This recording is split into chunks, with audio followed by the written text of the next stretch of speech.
교독문 80번 고린도후서 4장을 교독하겠습니다. 우리가 이 보배를 질그릇에 가졌으니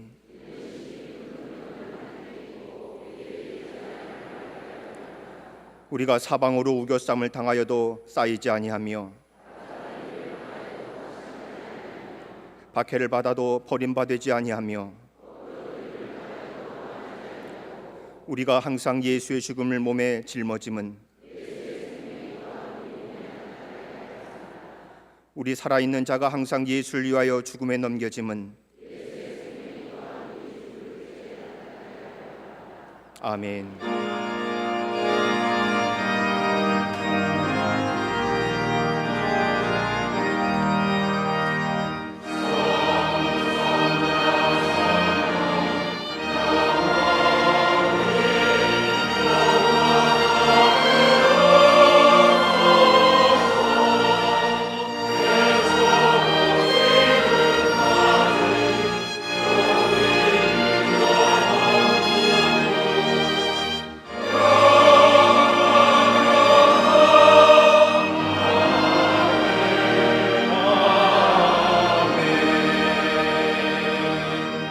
전능하사 천지를 만드신 하나님 아버지를 내가 믿사오며 그 외아들 우리 주 예수 그리스도를 믿사오니 이는 성령으로 잉태하사 동정녀 마리아에게 나시고 본디오 빌라도에게 고난을 받으사 십자가에 못 박혀 죽으시고 장사한 지 사흘 만에 죽은 자 가운데서 다시 살아나시며 하늘에 오르사 전능하신 하나님 우편에 앉아 계시다가 저리로서 산자와 죽은 자를 심판하러 오시리라. 성령을 믿사오며 거룩한 공회와 성도가 서로 교통하는 것과 죄를 사하여 주시는 것과 몸이 다시 사는 것과 영원히 사는 것을 믿사옵나이다.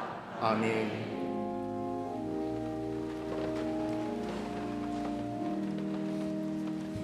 오늘 성경 말씀은 고린도전서 15장 1절에서 11절까지의 말씀입니다. 형제들아, 내가 너희에게 전한 복음을 너희에게 알게 하노니 이는 너희가 받은 것이요 또 그 가운데 선 것이라. 너희가 만일 내가 전한 그 말을 굳게 지키고 헛되이 믿지 아니하였으면 그로 말미암아 구원을 받으리라. 내가 받은 것을 먼저 너희에게 전하였노니 이는 성경대로 그리스도께서 우리 죄를 위하여 죽으시고 장사 지낸 바 되셨다가 성경대로 사흘 만에 다시 살아나사 게바에게 보이시고 후에 12 제자에게와 그 후에 500여 형제에게 일시에 보이셨나니 그 중에 지금까지 대다수는 살아있고 어떤 사람은 잠들었으며 그 후에 야고보에게 보이셨으며 그 후에 모든 사도에게와 맨 나중에 만삭되지 못하여 난 자 같은 내게도 보이셨느니라. 나는 사도 중에 가장 작은 자라. 나는 하나님의 교회를 받게 하였으므로 사도라 칭함받기를 감당하지 못할 자니라. 그러나 내가 나된 것은 하나님의 은혜로 된 것이니 내게 주신 그의 은혜가 헛되지 아니하여 내가 모든 사도보다 더 많이 수고하였으나 내가 한 것이 아니요 오직 나와 함께 하신 하나님의 은혜로라. 그러므로 나나 그들이나 이같이 전파하매 너희도 이같이 믿었느니라. 아멘.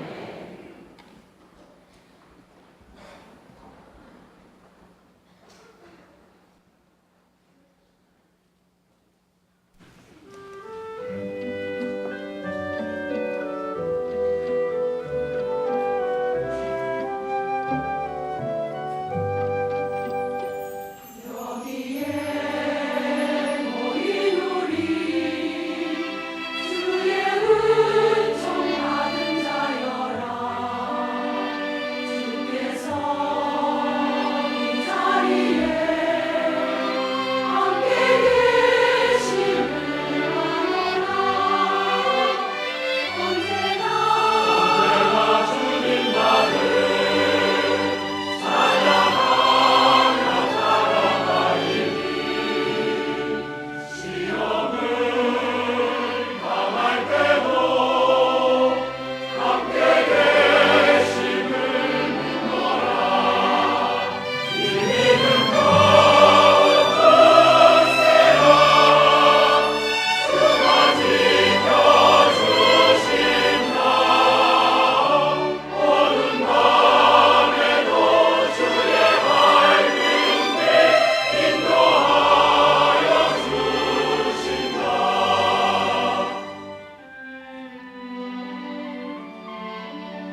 갈릴리 성가대와 오케스트라의 귀한 찬양에 감사합니다. 요즘 우리 주변에 흔히 듣는 이야기 가운데 반려동물이라고 하는 이야기가 있습니다. 반려동물이란 사람과 더불어 살아가는 동물들을 말합니다. 개나 고양이 등이지요. 근데 가만히 보면 이 반려동물의 사랑이 사람에 대한 사랑보다 더 지극함을 보게 됩니다. 어떤 사람은 개나 동물들을 위하여 보험을 들어주기도 하고, 어떤 사람들은 유산을 남겨주기도 하고, 어떤 사람은 죽은 다음에 자신과 함께했던 반려동물을 위하여 비석을 세워주고 때마다 찾아가 함께했던 자신의 동물들을 기억하곤 합니다. 상식적으로는 동물보다 사람이 먼저인데 왜 저렇게 동물들에게 저렇게 지극정성을 하는가 생각도 들면서 사람이 개나 그 밖의 동물보다 못한 존재가 아닌가 하는 생각도 든 적이 있습니다. 한 번 어떤 리포터가 개를 기르는 사람에게 묻습니다. 왜 그렇게 개를 좋아하십니까? 라고 물었더니 기가 막힌 대답을 합니다. 개는 배신할 줄을 모릅니다. 사람은 친구라 그 밖에 어떤 사람도, 아니 자식도 키워놓으면 은혜를 저버리고 가는 일이 많은데 개는 은혜를 압니다. 주인에 대하여 한결같습니다 라고 대답하는 겁니다. 사람이 개나 그 밖의 동물보다 뛰어난 것은 하나님의 영이 우리 안에 거하기에, 그러기에 만물의 영장으로 지으셨기에 하나님의 영이 우리 안에 거할 때에 뛰어난 피조물이고 그 어떤 존재보다 위대한 존재일 터인데, 더 나아가 또 하나가 있다고 한다면 은혜를 아는 사람이 될 때에 비로소 인간이 인간다워지는 것일 텐데 그러지 못한다는 이야기입니다. 성경에서 말하는 은혜란 카리스입니다. 거저 준다는 의미입니다. 그러기에 은혜를 안다는 것은 거저 받은 것을 안다는 겁니다. 여러분, 인간의 교만함이 어디서부터 시작되는 겁니까? 내가 가진 것이, 내가 이룬 것이 나의 노력이나 내가 잘나서 이루어진 것이냐 과시하는 데부터 교만함이 시작이 됩니다. 근데 은혜를 안다는 것은 받을 만한 자격이 없는데도 거저 받았다는 것을 깨닫는 겁니다. 이것을 아는 것이 은혜이고 이것이 알게 될 때에 사람이 사람답게 되는 기본의 조건이 됩니다. 특별히 그리스도인이 된다는 것, 다른 것이 아닙니다. 하나님의 은혜를 알고 그 은혜 안에 거하는 사람이 바로 그리스도인이 되었다는 겁니다. 하나님의 은혜, 예수 그리스도의 은혜, 십자가의 은혜, 성령이 임재하시어 역사하시는 은혜, 이 은혜에 감격하며 감사하며 그 은혜 가운데 인생을 살아가는 사람, 바로 그리스도인이라 말합니다. 여러분, 신학적으로도 은혜를 알지 못하는 사람은 구원받지 못한 사람입니다. 나는 은혜 받았습니다, 나는 은혜 가운데 살아간다는 것을 알지 못하면 그 사람은 구원받은 사람이 아닙니다. 여러분, 구원이 뭘까요? 우리의 영과 우리의 혼과 우리의 육이 온전해짐을 구원이라고 얘기합니다. 구원은 어떻게 와요? 내 의지로, 내 공로로 이루어지는 것이 아닙니다. 하나님의 은혜로 내 안에 있어지는 것이 구원입니다. 내가 구원받았다는 것은 은혜를 깨닫는 자라요, 은혜 안에 거한다는 사실입니다. 그러기에 내가 은혜 안에 계십니다, 은혜 안에 거합니다 라고 고백하는 사람은 바로 구원받은 사람입니다. 우리의 영혼만이 구원받는 게 아닙니다. 그러기에 구원이란 소테르란 단어는 우리의 영이, 우리의 정신과 우리의 마음인 혼이, 우리의 육체가 강건해지는 것을 말합니다. 여러분, 의사들에 의하면 우리의 육체에 드러난 질병은 마음에 상처받은 것이 치유되지 않을 때에 육체의 질병으로 나타난다고 합니다. 우리의 육체의 마음의 상처가 치유될 때에 우리의 육체가 치유되는 것처럼 우리의 영혼이 구원받을 때에, 그것도 은혜로 구원받았다는 사실을 알고 그것을 깨닫게 될 때에 우리의 영혼이 정결해지고 우리의 영혼이 정결해지고 깨끗해질 때에 우리의 육체가 온전해지는 것, 그러기에 구원은 은혜로 우리 가운데 있어지는 것입니다. 감리교회 시존되는 요한 웨슬레 목사님에 의하면 인간은 전적인 타락된 존재입니다. 그 누구도 이 타락의 존재에서 벗어날 수 없습니다. 그런데 불가항력적인 하나님의 선제적인 은총이 우리 가운데 임하게 될 때에 그 선제적 은총을 깨닫고 그 은총에 응답하는 자가 될 때에 하나님의 놀라운 구원의 역사를 경험한다고 말합니다. 그러기에 구원은 하나님의 은혜입니다. 내 공로로 내 노력으로 된 것이 아닙니다. 이 구원의 놀라운 은혜 안에 거하는 사람은 이것을 봐도 하나님의 은혜고 저것을 봐도 하나님의 은혜라 고백합니다. 유명한 어거스틴은 얘기하기를 하나님이시여 나의 모든 행위와 나의 모든 생각에서 죄 아닌 것이 어디 있었나이까 라고 말하면서 나의 모든 것이 죄뿐임을 고백합니다. 그런데 여기서 끝나는 것이 아니라 이 어거스틴은 계속 고백하기를 모든 것이 하나님의 뜻 가운데 이루어진 하나님의 은혜였습니다라고 고백한 것을 들을 수가 있습니다. 은혜가 있었기에 구원이 임하고, 은혜가 있었기에 우리 안에 빛이 임하며, 은혜가 있었기에 우리의 삶의 생명의 역사가 일어났다는 것입니다. 오늘 본문의 말씀을 보면 우리가 너무나도 잘 알고 있는 고백입니다. 이 말씀을 듣고 읽을 때마다 우리에게 은혜가 됩니다. 나의 나 된 것은 하나님의 은혜로라. 바울의 이러한 고백은 하나님의 은혜를 구하는 것이 아닙니다. 더 나아가 은혜를 받고자 수고한 것도 아닙니다.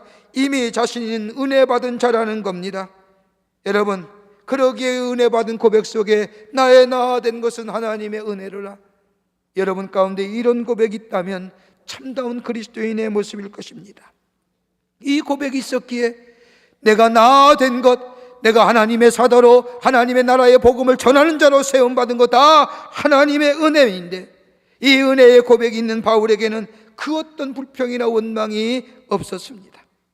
자신의 삶이 곤궁하거나 힘이 들고 때로는 어려움이 있다 할지라도 하나님의 은혜가 내게 있어서 죄일하게 하시고, 그 은혜가 나를 새롭게 하여 주시고, 그 은혜가 내가 이방인의 사도되어 하나님 나라의 거룩한 복음을 전하게 하셨는데, 그 은혜를 생각할 때마다 그는 삶의 어려움보다는 기쁨이, 삶의 공허함보다는 감사가, 그래서 기쁨이 넘쳐나며 감사가 넘쳐나며 감격의 인생으로 살아갔던 것을 보게 됩니다.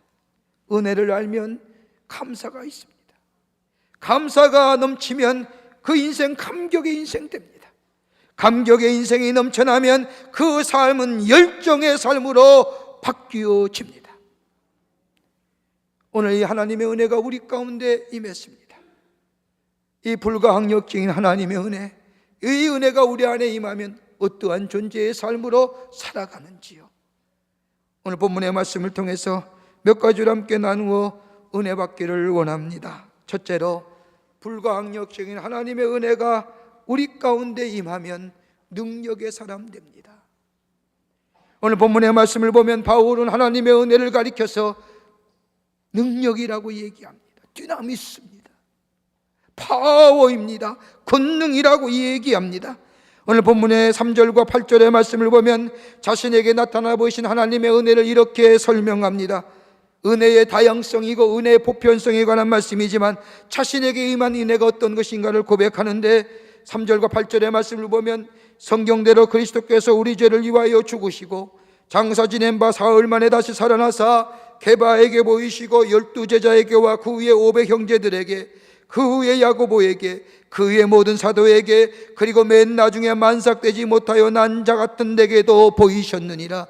은혜가, 그 은혜란 예수 그리스도의 십자가의 죽음 그리고 부활하심, 바울이 고백한 것처럼 내가 매일 십자가와 함께 내가 죽는다고 하는 내 정과 욕심을 십자가에 못 박았다는 고백, 그러기에 내가 새로운 존재가 되고 하나님의 권세, 하나님의 자녀가 되었던 이 놀라운 십자가의 은총과 부활의 은혜, 그 은혜가 저 게바에게 나타냈고, 게바뿐만 아니라 12제자에게 나타냈으며 500형제들에게, 야고보에게, 그 밖에 사도들에게, 그 밖에 만삭되지 못한 나에게도 그 하나님의가 임했다고 하는 것입니다. 그 은혜가 나를 뭐요? 변화시켰다는 거예요. 그 어떤 것도 변화시키지 못한 자신의 삶, 하나님의 은혜가 나를 새롭게 했다는 겁니다. 여러분, 이 고백은 감정적인 기쁨이나 어떤 진리의 깨달음이나 단순한 용기가 아닌 하나님의 능력, 그 은혜가 내게 임하게 될 때에, 그 십자가의 놀라운 사건과 부활의 역사가 내게 임하게 될 때 내 존재가 새로운 존재로 변화되었기에 은혜는 하나님의 디나미스 파워라는 겁니다. 그러면서 바울은 고백합니다. 자신이 아직 은혜를 모를 때에 하나님은 자신에게 은혜를 베푸셨고, 내가 지금 생각하는 은혜란 이미 오래전부터 자신에게 있었던 은혜인데 지금 깨닫고 있을 뿐이라는 고백입니다. 내가 예전에는 알지 못했습니다. 예전에는 깨닫지 못했습니다. 지금 와보니 그것이 하나님의 은혜였습니다. 갈라디아서 1장 15절에 고백한 것처럼 내 어머니 때 태로부터 나를 택하여 부르셨습니다. 나를 저 길리기아 다소이라는 곳에서 태어나게 하셨습니다. 이방인의 도시에서 태어나게 하시고, 왜 내가 예루살렘에 태어나지 않았는지 한때는 내가 불평했지만 지금 생각해보니 하나님의 섭리였습니다. 거기서 헬라의 철학을 배우고 히브리의 문학을 배우며 저 로마의 시민권을 통하여 나중에 이방인의 사도로 유용하게 쓰임받은 것 다 돌이켜보니 하나님의 은혜였습니다. 내가 저 예루살렘에 태어났더라고 하면 이방인의 사도 되지 못하였는데 이렇게 하나님이 인도하신 것을 보니 지금 들어보니 다 하나님의 은혜였다는 고백입니다. 여러분, 이게 그리스도인이에요.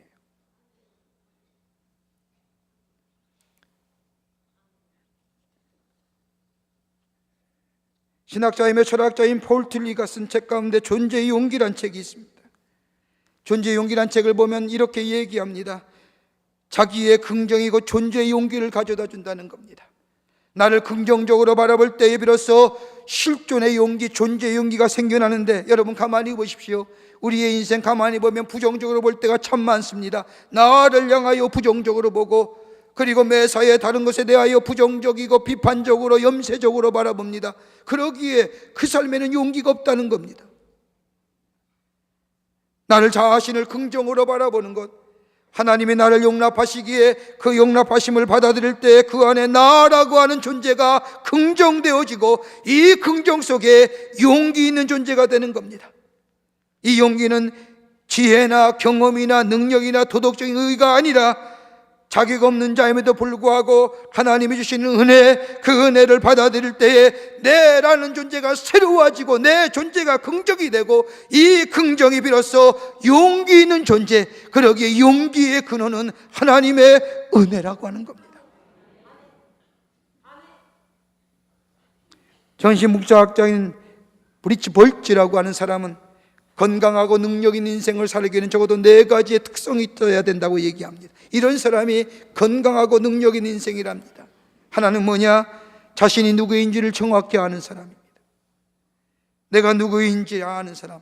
아는 건 알고 모르는 건 모르는 겁니다. 할 수 있는 것은 할 수 있고 할 수 없는 것은 할 수 없는 것, 자신을 정확하게 진단하고 판단하여 정확히 아는 사람, 이거 건강하고 능력 있는 인생이라는 겁니다. 여러분, 자신을 정확하게 얘기할 수 있는 자도 능력 있는 인생이에요. 꼭 드러나는 것만 가져야만이 능력 있는 인생이 아니라 내 자신을 정확하게 판단하고 할 수 있는 것은 할 수 있다, 없다는 것은 없다라고 얘기할 수 있는 자, 능력 있는 인생이에요. 이게 건강하다는 거예요. 또 하나 있는 것은 자기 삶에 대하여 책임질 줄 아는 사람입니다. 자신의 말과 자기 행동에 대하여 책임질 줄 아는 사람, 다른 말로 말하면 다른 사람에게 책임을 전가하지 않는 사람, 자신의 책임은 자신이 지는 사람, 아니 더 나아간다면 남의 허물과 남의 잘못까지 나도 내가 책임질 줄 아는 사람, 이거 건강하여 능력 있는 인생입니다. 또 하나 또 간다면 현실에 대한 도전 의지를 갖는 사람입니다. 어떤 문제가 다가올 때 망했다 생각하지 않습니다. 끝났다고 생각하지 않습니다. 이제야 중요한 일이 시작된다고 생각하며 현실을 도피하지 아니하고 도전하여 나아가는 사람. 또 하나 또 한다면 자기 감정을 솔직하게 다스릴 줄 아는 사람입니다. 사람에게 분노가 있습니다. 솔직한 분노 있고 건강한 분노가 있습니다. 이 분노 다스릴 줄 아는 사람. 여러분 가만히 보십시오. 내가 누구인지를 아는 것, 자기 삶에 대하여 책임질 줄 아는 것, 현실에 대하여 도전 의지를 갖는 것, 자기 감정을 다스릴 줄 아는 것. 여러분 무엇이 가능케 할까요? 건강하고 능력 있는 삶으로 가능케 하는 것, 이것이 있을 때에 가능하다고 하는데 도대체 무엇이 우리로 하여금 건강하고 능력 있는 삶으로 살아가게 할 수 있을까요? 배우셨어요? 배움이, 우리가 갖고 있는 지식이, 우리 갖고 있는 경험이, 우리 갖고 있는 능력이 내가 누구인지를 분명히 알게 하나요? 재물이 나의 존재를 정확하게 알게 하나요? 아니죠. 내 삶에 대하여 책임질 줄 압니까? 내가 갖고 있는 경험이나 내가 갖고 있는 지식이. 물질이 많아서 능력 있는 삶이 아니라, 지식이 많아서 능력 있고 용기 있는 삶이 아니라, 경험이 많아서 능력 있는 삶이 되는 것이 아니라, 오늘 하나님의 은혜를 알고 내게 베푸신 그 은혜가 얼마나 귀한지, 그 십자가의 은총과 그 부활의 놀라운 능력의 역사, 그 은혜가 있기에 오늘 내가 있음을 고백하며 그 은혜를 깨닫고 그 안에 거할 때에 내가 누구인지, 내 삶에 대하여 책임지는 존재 되지요. 그 십자가의 능력이 내게 있기에 내 삶이 아무리 없더라도 내가 매일 십자가와 붙잡고 승리하며 살아가는 인생 되지요. 내 감정, 내 분노, 그 십자가의 은총과 부활의 놀라운 능력 안에는 아무것도 아님을 깨닫게 되고 그 분노 다스린 존재 되지요. 하나님의 은혜가 있을 때에 내 안에 능력 있는 삶으로 변화되는 거예요. 내가 내 자신이 새로워지고 내 성품이 달라지고 내 인격이 달라지고. 그러게 바울은 오늘 고백하기를 나의 나 된 것은 하나님의 은혜입니다 라고 합니다. 그 은혜가 우리의 능력의 원천이 되는 줄 믿습니다. 둘째로, 불가항력의 하나님의 은혜는 우리로 하여금 인내의 사람으로 만들어줍니다. 하나님의 은혜가 임할 때에 하나님이 얼마나 참으시는 분인가를 깨닫게 됩니다. 성경 말씀을 보면 바울이 교만할 때 하나님은 참으셨습니다. 방종하여 하나님을 부정할 때도 하나님은 참으셨습니다. 초대교회 7 지사 중 한 사람이 스데반을 죽일 때에도 하나님은 참으셨습니다. 예수 믿는 사람을 핍박하기 위하여 다메섹으로 달려갈 때에도 우리 하나님은 바울에 대하여 참으셨습니다. 저는 이 말씀을 읽을 때마다, 참으시는 하나님을 생각할 때마다 그런 생각 듭니다. 만약 우리 하나님께서 참지 아니하시고 인내하지 아니하시고 죄를 짓는 족족이 현장에서 즉결로 심판하신다고 한다면 여기 살아남을 사람이 얼마나 있을까? 하나님의 은혜를 알면 오래 참으시는 하나님을 깨닫게 돼요.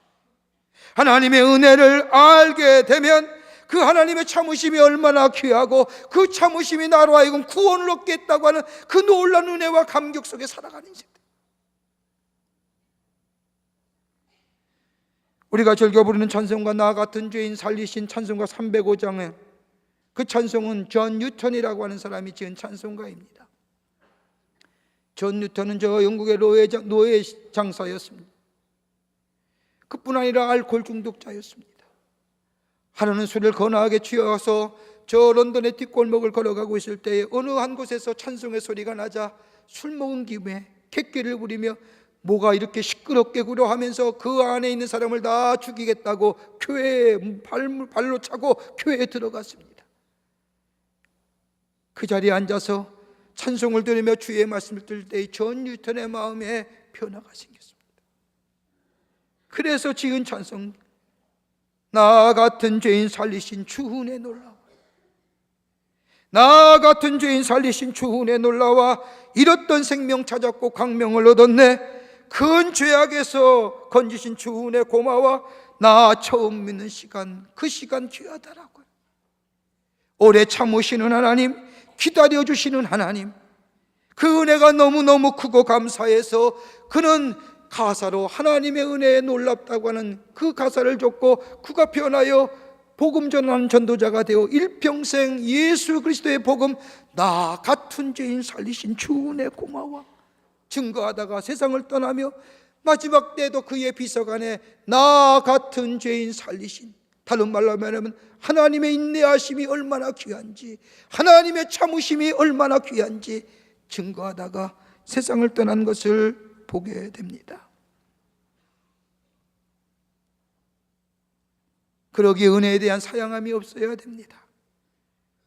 내가 죄인 되었을 때에, 내가 하나님을 비방하고 하나님을 모른다고 하면서 살 때에도, 하나님을 부정하는 자로 세상을 살 때에도 우리 하나님은 참으시고 기다리시고 돌아오기만 바라시는 우리 하나님, 그 하나님의 은혜, 그 하나님의 은혜가 있기에 오늘 이 자리에 모여서 하나님을 아바 아버지라 부르며 하나님 앞에 찬송 부르며 내가 하나님의 자녀와 하나님의 권세된 것을 확증하는 이 은혜가 우리 가운데 임한 줄 믿습니다. 여러분 기억하세요. 자격 없는 자에게 우리에게 자격 주셨잖아요. 뭐 쓸모없는 자를 쓸모없는 인생으로 인정해 주셔서 하나님 나라의 백성 삼으셨잖아요. 우리에게 일거리 주시고, 우리에게 직장 주시고, 우리에게 건강 주시고, 할 수 있는 일을 우리에게 하게 하시고, 얼마나 귀한 은혜입니까? 나한테 많이 속으시고 그렇게 당하셨음에도 불구하고 여전히 나를 향하여 믿어주시고 나에게 은혜 베푸시는 그 하나님. 어느 집사님 한 분이 사업에 실패했습니다. 그와 동업하시는 연세가 지극하신 분이 이 집사님에게 사업 자금을 대어주십니다. 그런데 또 실패해요.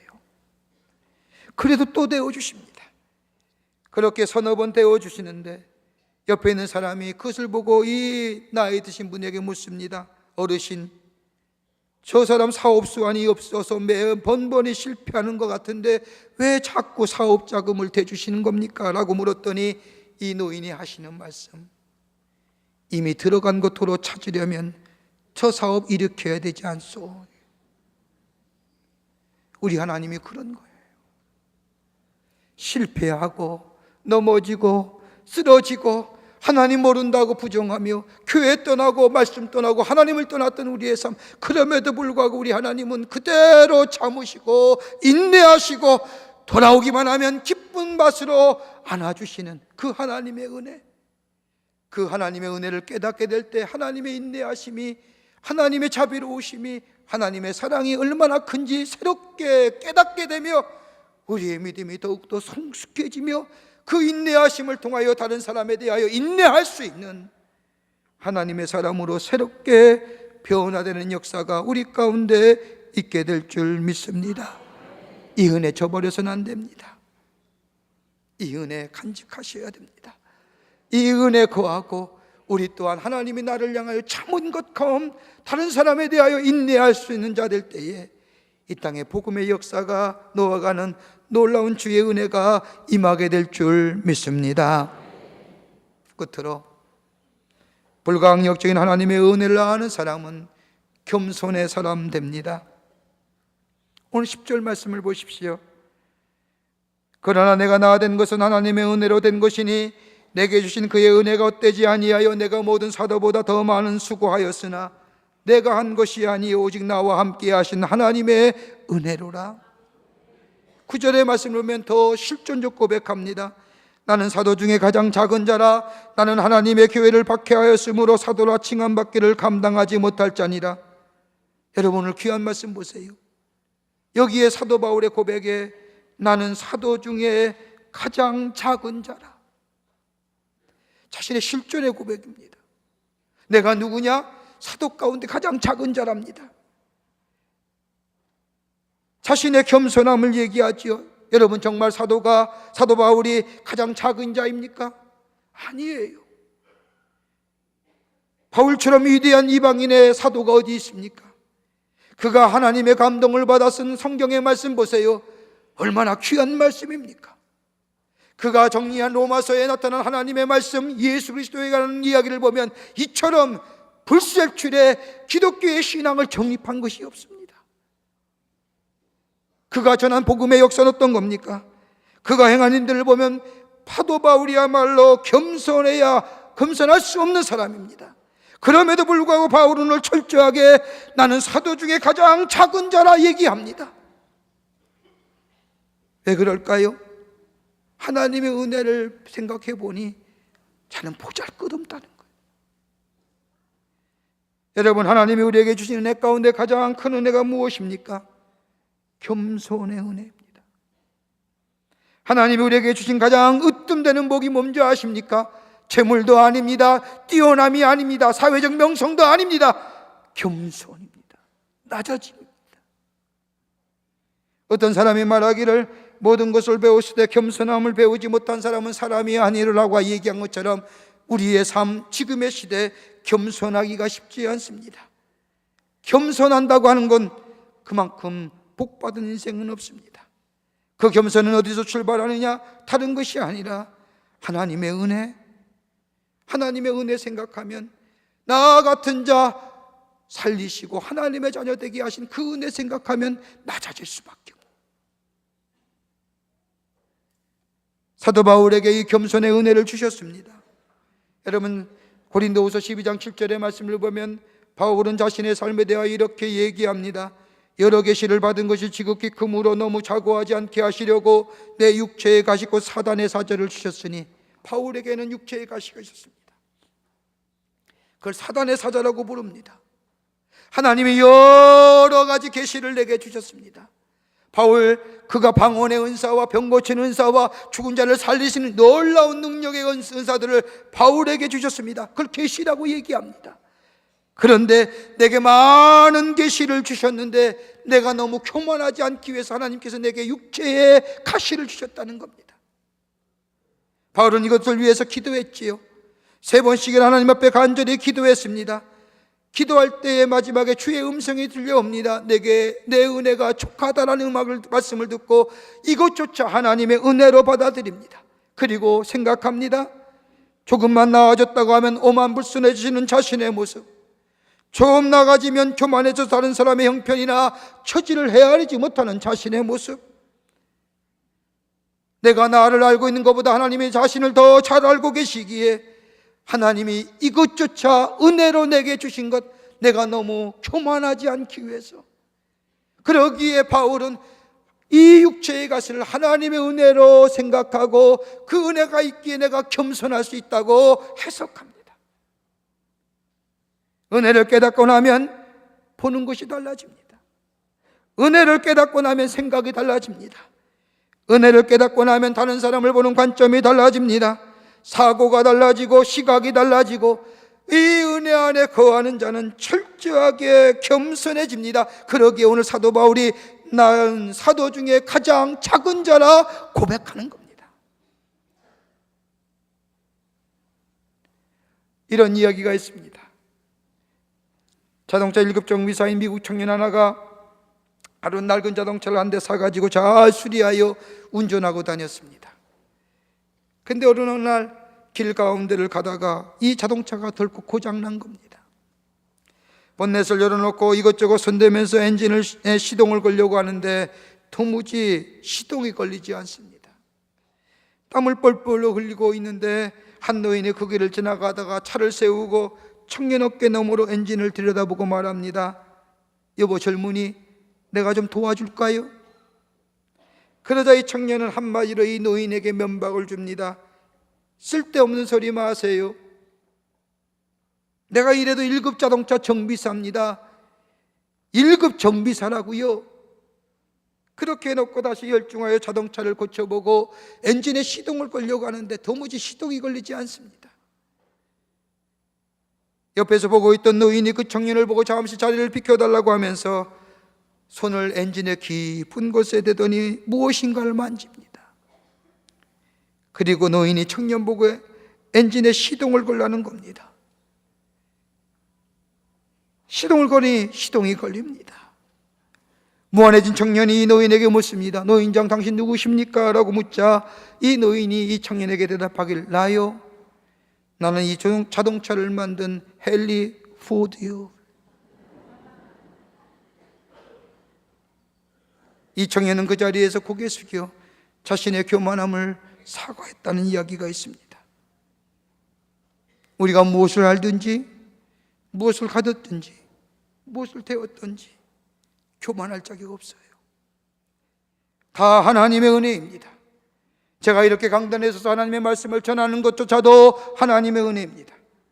아름다운 목소리로 하나님께 찬양을 드릴 수 있는 것도 하나님의 은혜입니다. 왜 성가대 아멘 안 해요? 내가 건강하여 내게 주신 직장에서 열심히 일할 수 있는 것 또한 하나님의 은혜입니다. 내 가정 주셔서 아름다운 자들과 함께 내가 땀 흘린 만큼 열매 거두어 그 열매를 나누고 기쁨으로 살 수 있는 것 하나님의 은혜입니다. 내게 재능 주셔서 이 재능을 통하여 하나님 앞에 영광 돌릴 수 있는 삶 살게 하는 것 하나님의 은혜입니다. 무엇을 뽐내려고 합니까? 무엇을 가시하려고 합니까? 그러기에 은혜를 알면 겸손해집니다. 낮아집니다. 겸손의 은혜 가운데 내 삶 속에 새로운 은혜가 더해 주시는 하나님의 놀라운 백성으로 살아갈 수 있는 것입니다. 한 미국의 사회학자가, 미국의 경우입니다만, 미국 사람들의 평균 연령을 75세로 잡고 그 75년 동안 무엇 하는가 조사해 봤다고 합니다. 그에 의하면 잠자는데 20년 쓴답니다. 일하는데 20년입니다. 먹는데 7년 씁니다. 6년은 텔레비전 보고 5년은 내가 어떤 옷을 입을까 고민하는데 5년 쓴다고 합니다. 누구를 만나고 기다리는 데 3년 쓰고, 중요합니다.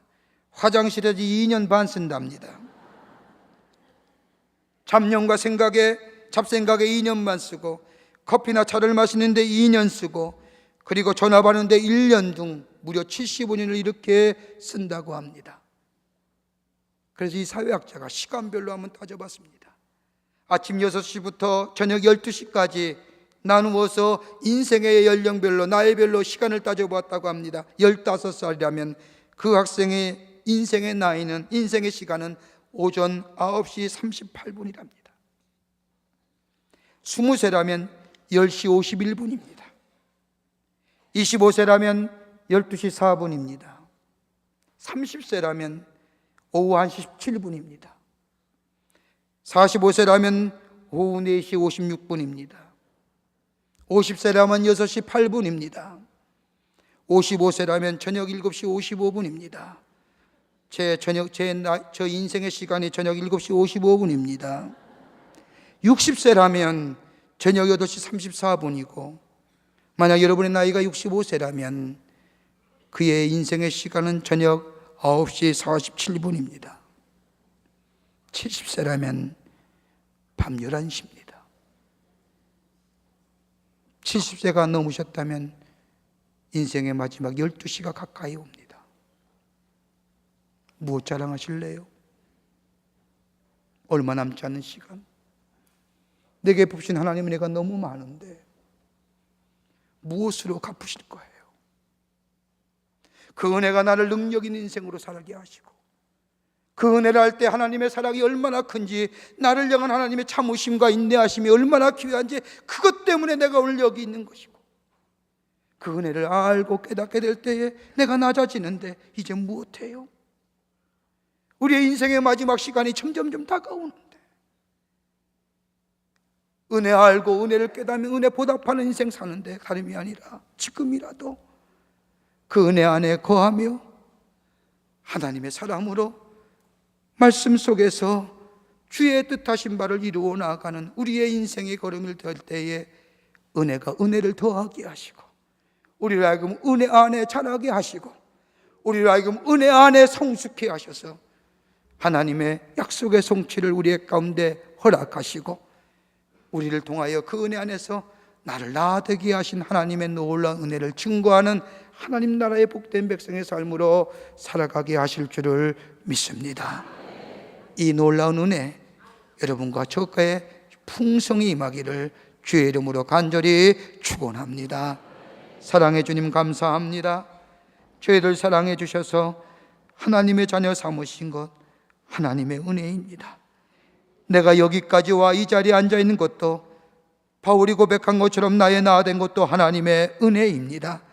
그 은혜 안에 감사하며 그 은혜 안에 깨닫고 은혜에 보답하는 저희들의 삶 되게 하여 주시옵소서.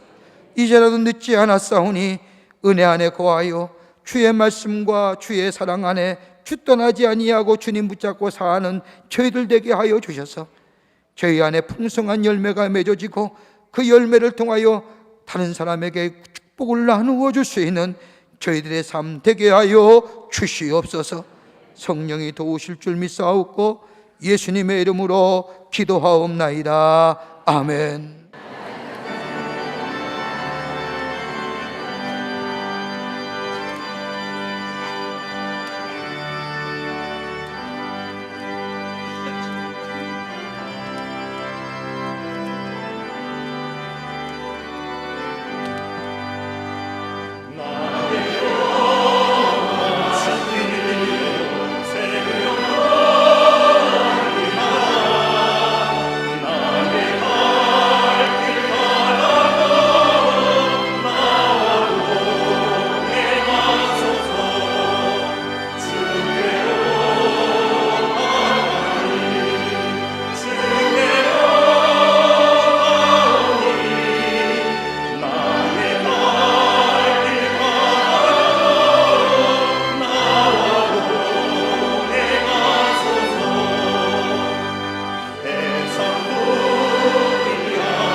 지금 우리 주 예수 그리스도의 크신 은혜와 당신의 아들을 우리에게 보내주셔서 아낌없이 당신의 아들의 생명을 우리에게 허락해 주신 하나님 아버지의 한량없으신 사랑하심과 우리 안에 내재하시며 우리 안에 역사하시어 구원의 완성을 이루어가시는 성령님의 놀라운 능력의 역사가 거룩한 성일 주의 전에 올라와 하나님 앞에 예배드리며 바울이 고백한 것처럼 나의 나 된 것은 하나님의 은혜라 다시 한번 고백하며 그 은혜가 나를 능력 있는 삶으로 하나님의 인자하심과 참으심이 얼마나 귀하고 소중한지를, 그리고 그 은혜가 나를 겸손케 하심을 다시 한번 굳게 믿고 그 은혜와 살기로 결단하고 저 세상을 향하여 나아가는 우리 모든 사랑하는 광림의 권속들과 영상을 통하여 하나님 앞에 예배드린 한국교회 성도들과 그 밖에 당신의 거룩한 백성들 위해